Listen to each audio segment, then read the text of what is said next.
If philosophy is so close to us, why do so many people think that it is something very difficult and rather weird?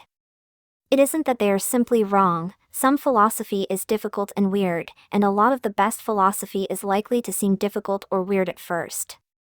That's because the best philosophy doesn't just come up with a few new facts that we can simply add to our stock of information, or a few new maxims to extend our list of do's and don'ts, but embodies a picture of the world and a set of values, and unless these happen to be yours already, it is bound to seem very peculiar. If it doesn't seem peculiar, you haven't understood it.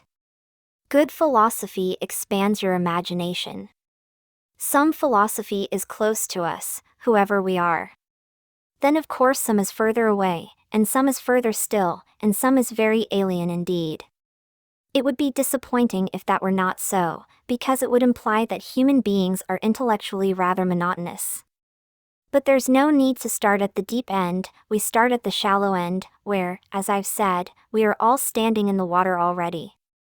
Do remember, however, here the analogy with the swimming pool breaks down, the way analogies often do, that this doesn't necessarily mean that we are all standing in the same place. What is shallow and familiar, and what is deep and weird, may depend on where you got in, and when. We may be standing in the water, but why try to swim? In other words, what is philosophy for? There is far too much philosophy, composed under far too wide a range of conditions, for there to be a general answer to that question. But it can certainly be said that a great deal of philosophy has been intended as a means to salvation, though what we are to understand by salvation, and salvation from what, has varied as widely as the philosophies themselves. A Buddhist will tell you that the purpose of philosophy is the relief of human suffering and the attainment of enlightenment. A Hindu will say something similar, if in slightly different terminology. Both will speak of escape from a supposed cycle of death and rebirth in which one's moral deserts determine one's future forms.